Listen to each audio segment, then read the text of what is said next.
الذين إذا أصابتهم مصيبة قالوا إنا لله وإنا إليه راجعون أولئك عليهم صلوات من ربهم ورحمة وأولئك هم المهتدون إن الصفا والمروة من شعائر الله فمن حج البيت أو اعتمر فلا جناح عليه أن يطوف بهما ومن تطوع خيرا فإن الله شاكر عليم إن الذين يكتمون ما أنزلنا من البينات والهدى من بعد ما بيناه للناس في الكتاب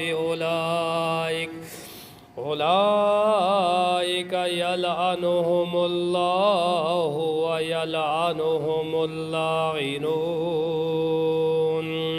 صدق الله العظيم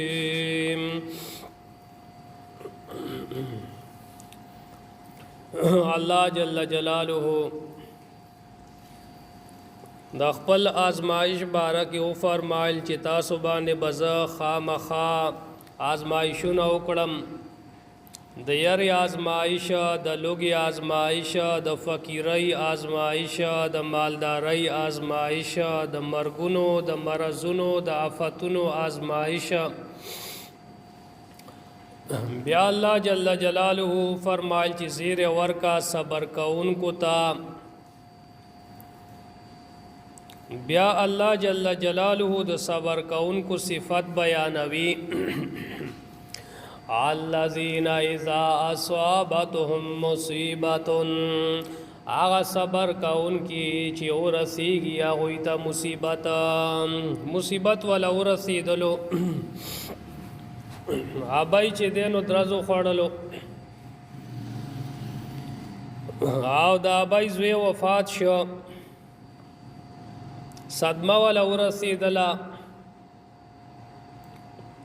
فقیری والا ورسیدلا ابای نه چا ډاکاو کا میوجاتو کی کمی راغې چې څه قسمه وړه پریشانی وي لویه پریشانی وي سرخوږې پې راغې د ملا درد پې راغې د پټو درد پې راغې د جوړونو درد پې راغې دغه سړی او دغه انسان هغه دا مصیبت په ټیم کې هغه دا کلمات وایي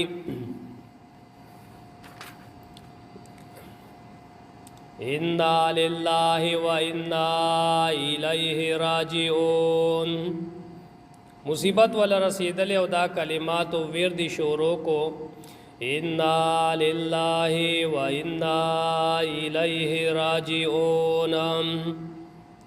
دا کلمات وائی او ما قبل کی اللہ جل جلالہ د دې د ویلو طریقم بیان کړه ونحن له مخلصون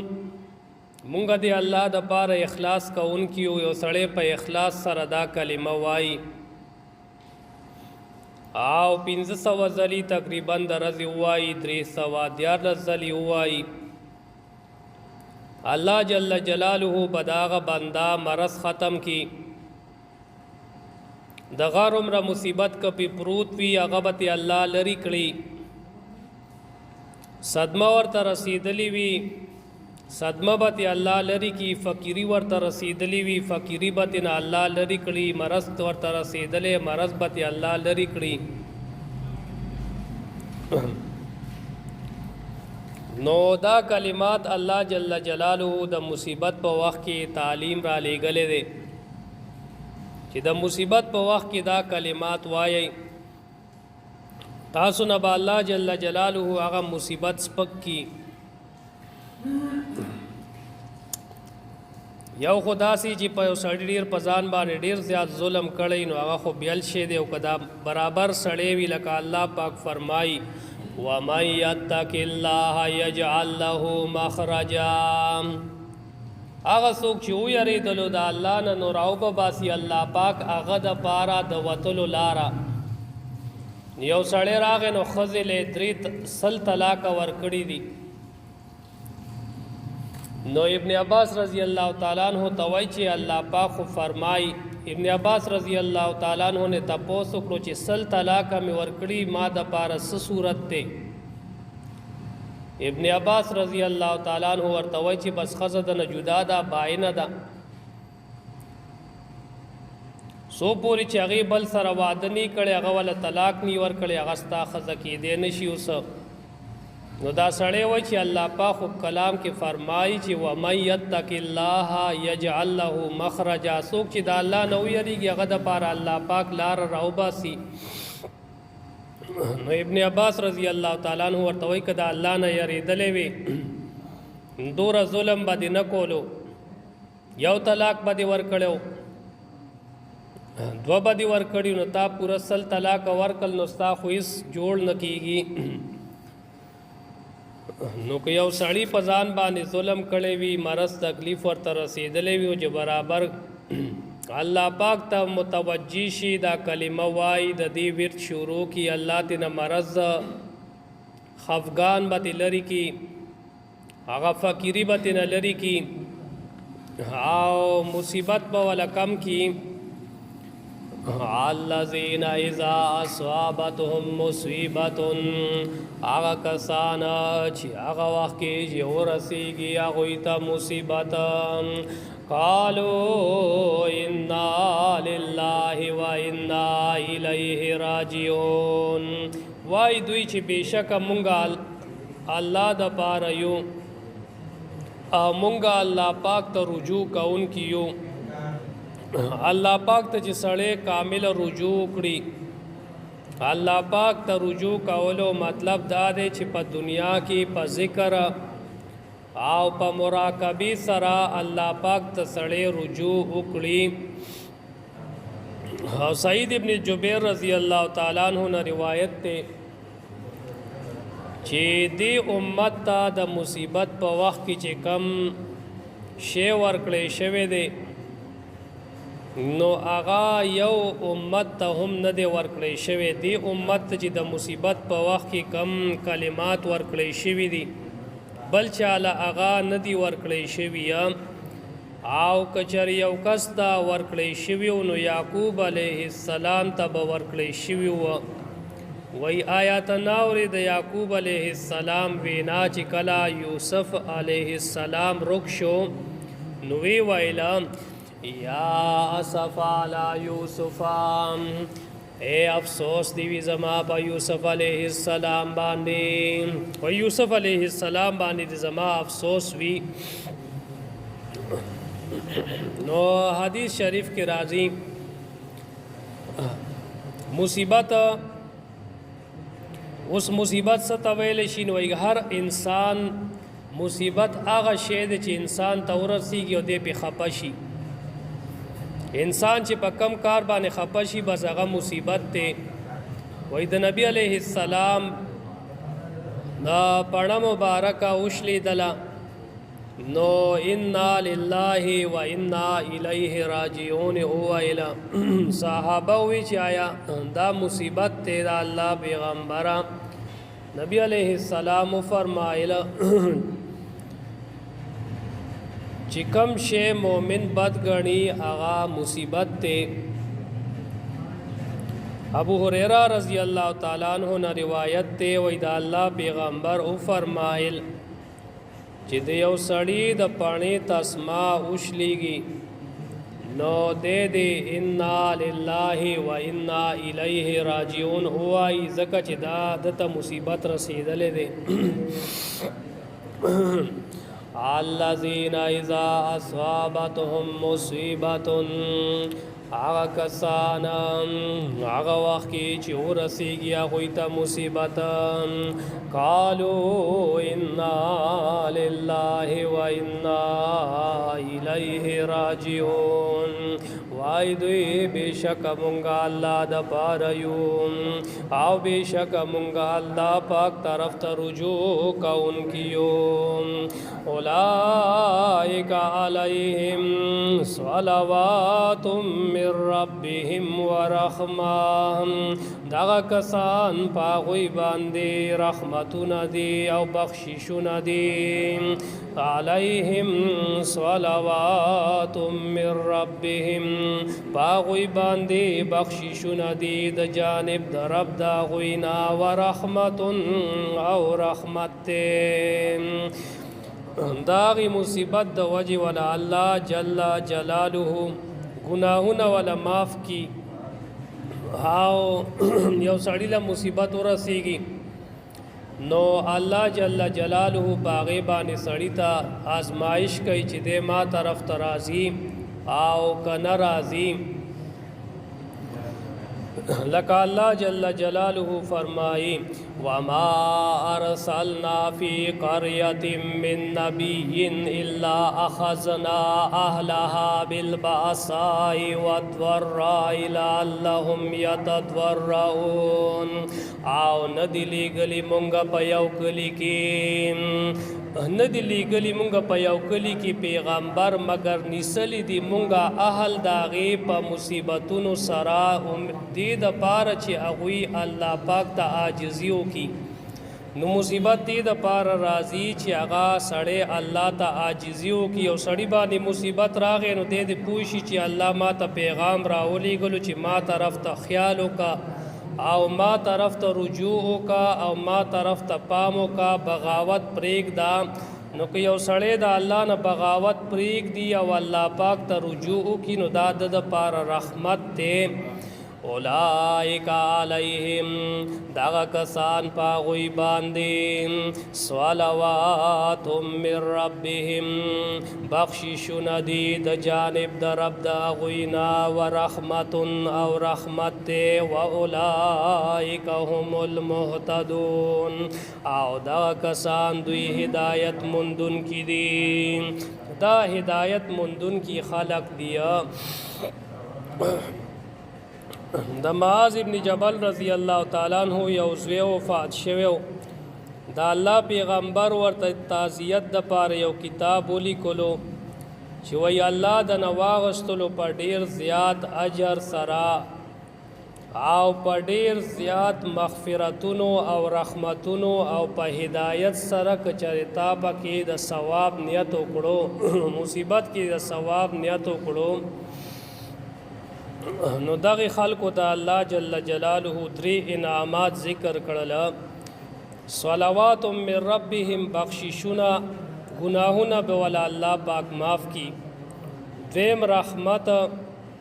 او دریم هدایت حدیث شریف کې راځي یود اهل العافیه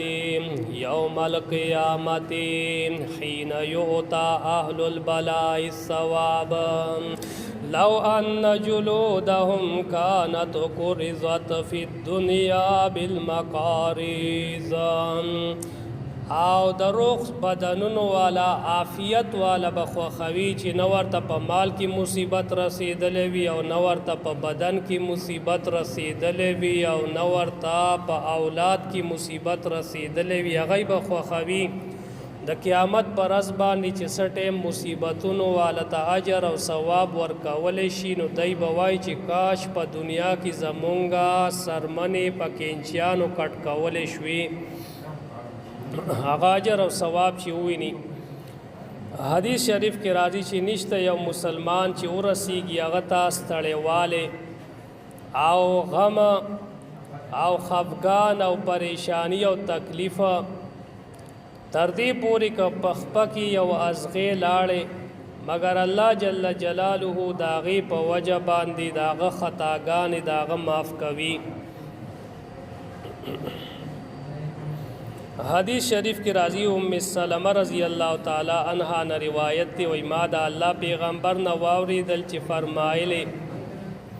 چې کم بنده ته مصیبت ورسیږي او دی ووایي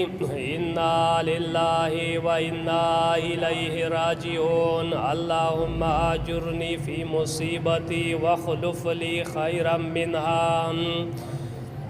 دې دا کلمات وایي مگر الله جل جلاله باغه ته په مصیبت کې اجر ورکړي او د هغې نه بهتر خلیفه به وله ورکړي. حدیث شریف کې راځي نبی علیہ السلام فرمایي چې کله یو بنده ته د الله جل جلاله د طرف نه یو مرتبه ملاو شوي وي په جنت کې او دې هغې ته په خپل عمل باندې نشي رسېدلی الله جل جلاله هغه مبتلا کی په خپل بدن باندې ور باندې مرض کیږدي یا د هغه په مال کې مصیبت راولي یا داغه په اولاد کی مصیبت راولی بیا هغه ته په هغې باندې صبر ورکي تر دې پورې چې د هغې مرتبې ته ورسئ کم چې د پاره مخکې نه لیکلی شوې وه په خپل عمل سړی یو مرتبې ته نشي رسېدلی نو په بدن باندې مصیبت راشي یا په مال کې مصیبت راشي یا په اولاد باندې. حدیث شریف کې راځي وی نبی علیہ السلام نے سوال اکڑے شو ایو الناس اشد بلاء کم یو د خلقنا ډیر سخت په مصیبتونو کې قال الانبیاء ثم الامثل فالامثل يبتلى الرجل على حسب دينه فإن كان في دينه صلب اشتد بلاؤه وای د ټول نسخ مصیبتونو والا انبیا دی بیا د انبیاو په مثل او آزمائش کول شي په یو سړی باندې داغه د دین مطابق په دین کې سخواله وي داغه بلا سخت وي او په دین کې نرمواله وي نو داغه مصیبت هم نرم وي همیشه دغه شانتی وي مؤمن